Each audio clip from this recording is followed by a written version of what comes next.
नमस्कार। तो चलिए आज हम चलते हैं पंचतंत्र की दुनिया में। आज हम एक ऐसी ही कहानी की गहराइयों में उतर रहे हैं जिसे एक नए अंदाज में सुनाया गया है। ये कहानी है फुसफुसाहटों की, कुछ गहरे राज की और उस डर की जो इनके पीछे छिपा है। चलिए इसी सवाल से शुरुआत करते हैं जो इस कहानी का आप कह सकते हैं कि मूल विषय है। ये सवाल है देखे गए डर और उसकी असलियत के बीच के फर्क का। कहानी की शुरुआत होती है एक बहुत ही रहस्यमयी बरगद के पेड़ से। ये पेड़ एक गांव और एक घने जंगल की बिल्कुल सीमा पर खड़ा था। अब देखिए, दिन के उजाले में तो ये पेड़ बिल्कुल आम था, शांत, पक्षी चहचहाते, बच्चे खेलते, सब कुछ नॉर्मल। लेकिन जैसे ही सूरज ढलता था, इसका मिजाज पूरी तरह बदल जाता था और यहीं से एक गहरे रहस्य ने जन्म लिया।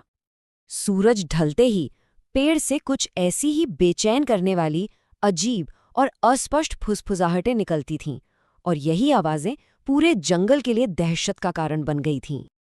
इन आवाजों से घबराकर जानवरों ने अपने अपने अंदाजे लगाने शुरू कर दिए। जानते हैं, डर से नई नई कहानियां पैदा होती हैं। किसी को लगा कि ये किसी क्रूर राजा का भूत है, तो कोई कहता कि ये धोखा खाए साधुओं का श्राप है।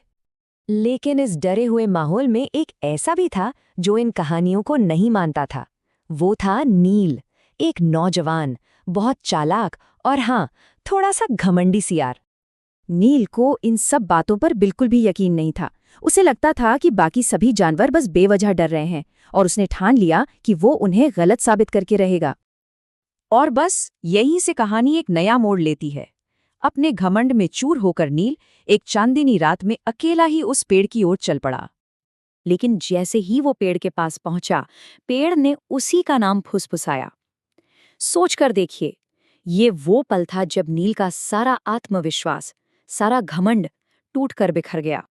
इस एक पल का नील पर बहुत गहरा असर हुआ।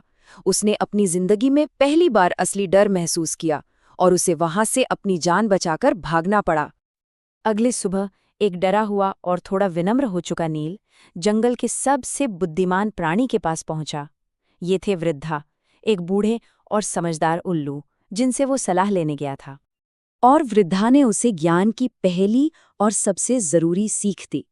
उन्होंने समझाया कि डर कोई कमजोरी नहीं है, बल्कि ये तो एक इशारा है, एक संदेश है कि रुको और ज्यादा ध्यान दो। उल्लू ने नील को मुकाबले की जगह निरीक्षण करने की एक नई रणनीति दी। उन्होंने कहा, अंधेरे से लड़ो मत, बस उसे गौर से देखो। और इस तरह हम नील का बदलना देखते हैं। एक अहंकारी चैलेंजर से वो एक समझदार ऑब्जर्वर यानी कि निरीक्षक बन गया था। चलिए अब कहानी के क्लाइमैक्स की ओर बढ़ते हैं। नील अब घमंड के बजाय ज्ञान से लैस होकर उसे बरगद के पेड़ पर लौटता है।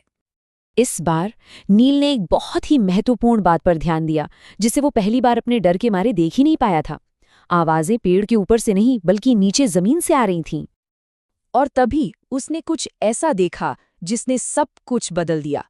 एक हल्की सी रोशनी और उसके दिमाग में एक बात आई, भूत मशाल लेकर नहीं चलते। और बस सारा राज खुल गया। वहां कोई भूत नहीं था, वो तो चोरों का एक गिरोह था जो जमीन में दबे खोखले बांस के पाइपों से हवा के जरिए डरावनी आवाजें पैदा करता था। और क्यों? ताकि कोई उनके चोरी किए गए खजाने के पास आने की हिम्मत ना कर सके। तो इस तरह ये पूरा रहस्य सुलझ गया। जो चीजें अलौकिक लग रही थीं, वो असल में इंसानी लालच का नतीजा थी। डर को एक हथियार की तरह इस्तेमाल किया जा रहा था। कहानी के अंत के साथ अब हम इसकी 3 शक्तिशाली नैतिक शिक्षाओं पर आते हैं जो इस कहानी का गहरा अर्थ हमें समझाती हैं। पहली और सबसे बड़ी सीख ये है कि जंगल के जानवर एक ऐसे डर के कैदी बन गए थे जिस पर उन्होंने कभी सवाल ही नहीं उठाया। बिना समझ का डर गुलामी ही तो है। दूसरी सीख नील के शुरुआती प्रयास से जुड़ी है जो उसके घमंड के कारण विफलता और गहरे आतंक में खत्म हुआ।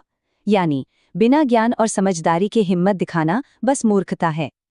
और आखिरी और सबसे महत्वपूर्ण सबक, नील को अंत में सफलता इसलिए मिली क्योंकि उसने धैर्य और शांति से सिर्फ निरीक्षण किया।